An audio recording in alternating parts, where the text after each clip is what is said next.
नमस्कार, आप live cities देख रहे हैं। मैं हूं गरिमा भारती और मेरे साथ सीनियर जर्नलिस्ट ज्ञानेश्वर हैं। आज लाइव सिटीज के स्टूडियो में हम चर्चा करने बैठे हैं उत्तर प्रदेश के विधानसभा चुनाव के नतीजों के बारे में। जैसा कि हम लगातार दर्शकों को बता रहे हैं और खबरें निकल कर आ रही है कि उत्तर प्रदेश फिर से भगवा हो गया है वहां की भाषा में, और मोदी योगी राज फिर से वापस आ गया है। लेकिन अब सवाल खड़ा होता है बिहार के संदर्भ में, क्योंकि हम बिहार में और बिहार की बात करते हैं तो यहाँ की भी राजनीतिक पार्टियां वहां दमखम लगा रही थी।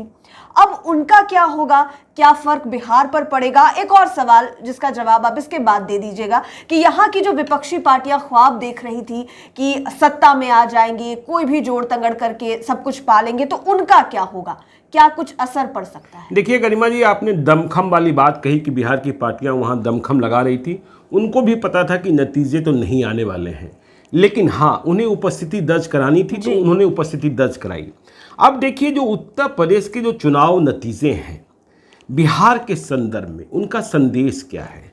और आपने जैसा कहा, विपक्षी पार्टियां जो सत्ता का ख्वाब देखती हैं बिहार में, तो देखिए, यदि हम वन लाइनर कहें तो यूपी के चुनाव के नतीजे का संदेश ये है कि जाति और गुंडा अब नहीं चलेगा। मतलब आप यह कह लें, फला जाति, ए मुसहर भाइयों, ए जादव भाइयों, ए भूमियार भाइयों, ए दलित भाइयों, और ये खाने वाले, वो खाने वाले, ये नहीं चलना है। तो देखिए, यह बात समझ गई। हाँ, ये बात जनता समझ गई। इसे हम आपको विस्तार से समझाएंगे। जी। और गुंडा भी नहीं चलने वाला है कि फला यादव जी, फला भाई जी, फला दादाजी, फला शर्मा जी, फला पांडे जी, फला तिवारी जी, ये नहीं चलने वाला है। ये उत्तर प्रदेश का चुनाव, बाहुबली का बैक सपोर्ट भी नहीं चलने वाला है। ठीक है ना? तो ये कैसे? देखिए, यदि उत्तर प्रदेश में जाति और गुंडा ही चलता तो जाति क्या कहा जा रहा था? योगी आदित्यनाथ जाति से ठाकुर जी, और कहा जा रहा था कि सारी जातियां जो हैं गोलबंद हो गई हैं उन्हें हराने के लिए। यादव मुसलमान अखिलेश के साथ, मायावती का दलित वोट कहाँ गया? वो चला गया योगी आदित्यनाथ के साथ। मायावती गुम हो गई, गोल हो गई, गायब हो गई। कहा जा रहा था अति पिछड़ा स्वामी प्रसाद मौर्य आ गए तो ये हो जाएगा, खुद हार गए चुनाव। रावण है तो दलित खिलाफ हैं, और तो ये तमाम जो जारी बातें थी वो हवा में गोल हो गई। देखिए, उत्तर प्रदेश में ठाकुरों के बारे में क्या कहा जाता था? ठाकुर बड़े अत्याचारी। फूलन देवी की कहानियां सुनाई जाती थी, दमन करते हुए। लेकिन उत्तर प्रदेश ने जो नतीजा दिया है और जो संदेश है कि सुरक्षा, और योगी आदित्यनाथ ने, नरेंद्र मोदी ने सुरक्षा को सर्वोच्च प्राथमिकता दिया। वैसे भी देखिए, यदि आम जनजीवन की बात करेंगे, आप अपनी बात करें, हम अपनी बात करें, जब आप संकट में फंसते हैं तो आपको लगता है कि हम संकट से निकलेंगे कैसे। तो यूपी में भी क्या हो रहा था? अच्छा, फिर वो राज आ जाएगा, फिर वो गुंडा राज। तो जब आप संकट में फंसते हैं तो संकट से निकलने का रास्ता खोजते हैं। चाहे आप घर में आग लग जाए, क्या समझाया जाता है? सामान की चिंता मत करें, पहले स्वयं को बाहर निकालें। बिल्कुल। जहाज में जब आप चढ़ते हैं तो आपको क्या समझाती है एयर होस्टेस? जब दुर्घटना का खतरनाक संकेत मिले तो आप पहले खुद बाहर निकलें, फिर फिर स्वयं की सुरक्षा करें, फिर दूसरे के बारे में सोचें। जी। अभी आप यूक्रेन के हालात देख लीजिए। बिहार में आप बैठे हैं, छात्रों ने इसकी फिक्र करी क्या कि उनका कौन सा सामान वहां छूट रहा है, उनकी कौन सी किताबें वहां छूट रही हैं, उनकी कौन सी गर्लफ्रेंड वहां छूट रही हैं? वो सैकड़ों किलोमीटर चलकर पहले अपनी जान बचाने को उस रास्ते तक पहुंचे जहां से उन्हें बाहर निकाला जा सकता था। तो उत्तर प्रदेश में भी क्या कहा गया? बहुत सारी बातें कही गई। कहा गया कि योगी आदित्यनाथ ने सिर्फ ब्राह्मण अपराधियों को मरवाया, ठाकुरों को बचाया, ठाकुरों को छोड़कर सारे अपराधियों के खिलाफ उन्होंने बुलडोजर चलाया। लेकिन चुनाव का जो नतीजा है वह यह कहता है कि ठीक है, चलिए, ठाकुरों के खिलाफ कार्रवाई कम हुई होगी, लेकिन योगी आदित्यनाथ ने ठाकुरों को छुट्टा सार बनने की छूट भी नहीं दी कि आप अत्याचार और जुल्म करते रहिए, यानी लगाम रखी हाथ में। ठीक है, तो लोगों को यह लगा कि एक तबका जो अब तक आतंक का पर्याय था उसका सफाया तो हुआ।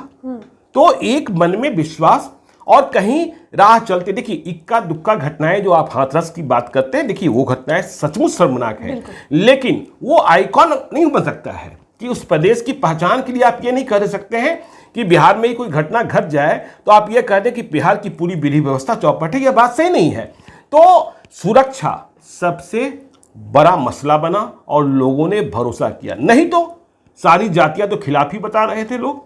और यह समझना चाहिए जो चुनाव को एनालाइज करते हैं कि अब आप जातियां गिनकर और दादा गिनकर जीत हार तय नहीं कर सकते हैं। जनता सब कुछ समझती है, तो जीत हार ऐसे तय नहीं होगा। और आप बिहार के संदर्भ में ही देखें, जब 2005 में नीतीश कुमार सत्ता में आए थे तब भी क्या मसला था? सुरक्षा बिल्कुल सबसे बड़ी चुनौती थी। जंगल राज कहा जा रहा था। कहा जाता था कि शाम 6 बजे के बाद निकलना मुश्किल है। नहीं तो नीतीश कुमार जिस जाति से आते हैं, कुर्मी जाति से, उसका प्रतिशत क्या है? आधार वोट बहुत कम। हाँ, आधार वोट बहुत कम है। तो लोगों ने नीतीश कुमार के चेहरे पर भरोसा किया था। तो देखिए, अब राजनीतिक समीकरण और राजनीतिक जोड़ तोड़ के जो विशेषज्ञ हैं उन्हें जाति गिनना, और बिहार के नेताओं को भी जो यह समझते हैं कि हम जाति गिनकर सीटें जीत लेंगे। अब आप देखिए ना, 2005 से लगातार आरजेडी हार रही है। उनके पास मुसलमान और यादव कहे जाते हैं जी, लेकिन मुसलमान और यादव हैं भी, तो उनके साथ कोई दूसरी जाति क्यों नहीं प्लस हो रही है? आप यदि देखें 2020 के ही चुनावी नतीजे को, जो बिहार विधानसभा का चुनाव संपन्न हुआ था, पहले के चरण में आपको लगा कि आरजेडी को बढ़त मिल रही है, नतीजे भी वैसा ही प्रकट कर रहे थे। लेकिन जैसे जैसे चुनाव आगे बढ़ा, लोगों को लगने लगा कि 2005 के पहले का दौर लौटेगा क्या, तो वोट का ध्रुवीकरण खिलाफ हो गया। 2015 में आरजेडी को सफलता नीतीश कुमार के साथ मिली थी, याद कीजिएगा, जब महागठबंधन बना था, चेहरा नीतीश कुमार थे। तो अब यह देखिए, ये जो मैं बार बार कह रहा हूं कि जाति और गुंडा गिनना अब बंद करना होगा।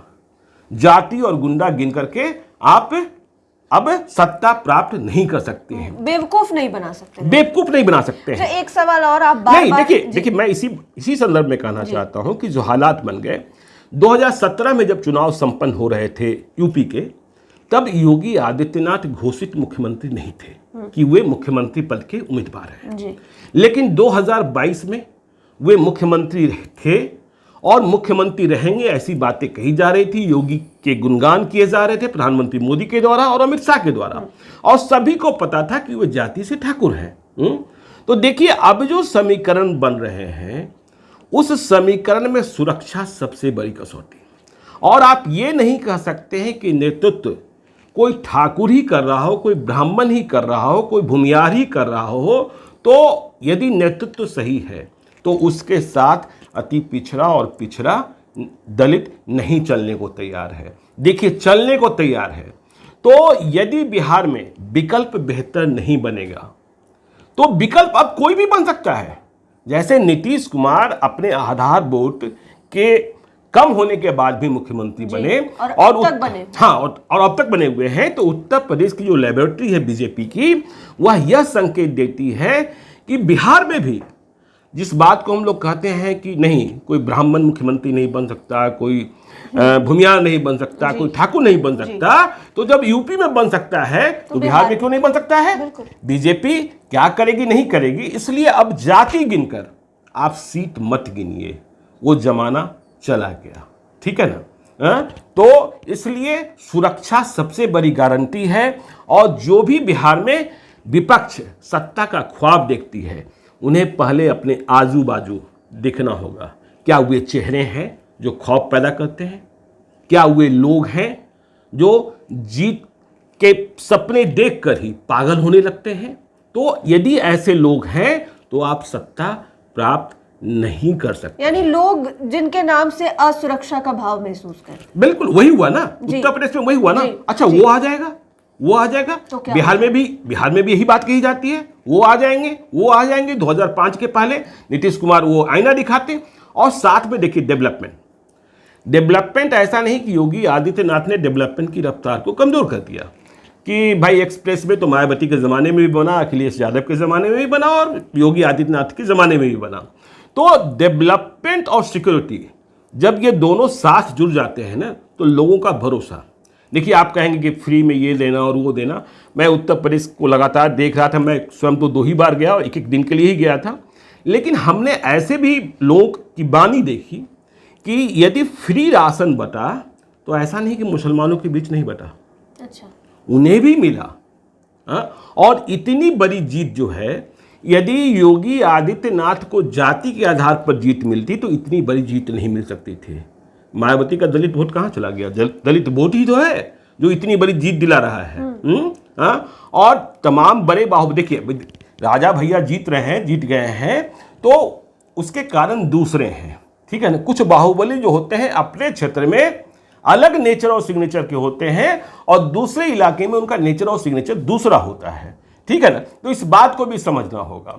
तो इसलिए जाति और गुंडा यदि नहीं छोड़ेंगे तो बिहार में विपक्ष को मौका नहीं मिलने वाला है कि मुसर भाइयों, ए चूहा खाने वालों, ए दलित भाइयों, ये सब अब नहीं चलेगा। और वो सब गिनवाना भी बंद करना पड़ेगा। बिल्कुल बंद करना पड़ेगा, क्या दिया, किसे क्या नहीं दिया। नहीं तो तमाम मुद्दे थे ना, आप तो देख ही रहे हैं। कौन सा मुद्दा नहीं काम कर रहा था? कहा जा रहा था महंगाई बहुत है, कहा जा रहा था नहीं, ये बिहार की आप बात कर रहे हैं, महंगाई की बात हो रही थी। महंगाई तो लोग महसूस करते हैं, किसान आंदोलन की बात हो रही थी, बेरोजगारी की बात हो रही थी, लेकिन इन सबसे अधिक सिक्योरिटी की बात।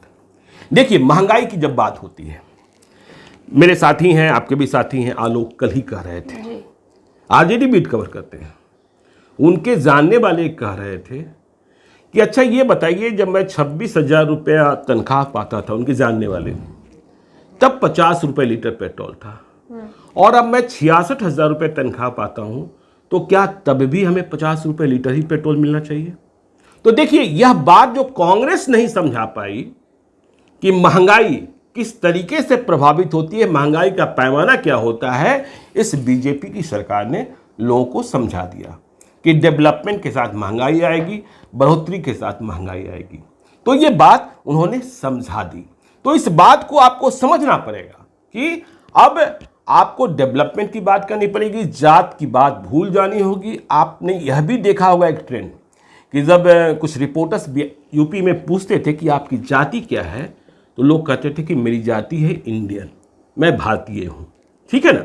वैसे भी आप देख लीजिए कि जो बिहार के लड़के बाहर निकलते हैं या बिहार के लोग बाहर जाते हैं, तो बिहार की सीमा से बाहर जाते ही वे बिहारी हो जाते हैं। बिल्कुल, यूक्रेन का आप देख लीजिए ना, बिहारी नहीं, आप यूक्रेन तो बहुत दूर चले गए, आप दिल्ली में देख लीजिए ना, वो बिहारी होते हैं। लेकिन जैसे ही वो बिहार लौटते हैं, वो कोई यादव हो जाता है, कोई भूमियार हो जाता है, कोई ब्राह्मण हो जाता है, कोई दुसाध हो जाता है, कोई चमार हो जाता है, कोई रविदास हो जाता है, और हमारे नेता।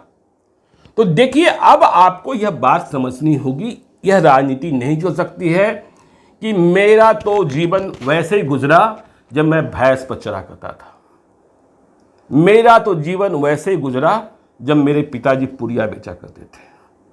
हुकुमदेव नारायण यादव का एक भाषण आप देखिएगा पार्लियामेंट में, मैंने जिस दिन देखा था उस दिन मैंने माथा पीट लिया था कि ये लोग बिहारियों को अपमानित करते हैं, बिहारियों को भिखमंगा बताते हैं। वो पार्लियामेंट में खड़े होकर कह रहे थे कि जब मैं दिल्ली आया और मैं इंडिया गेट की तरफ था, तो मैंने देखा कि एक गाड़ी से बाहर कुत्ता झांक रहा था, तो मुझे लगा कि इनकी जिंदगी तो मुझसे भी बेहतर है।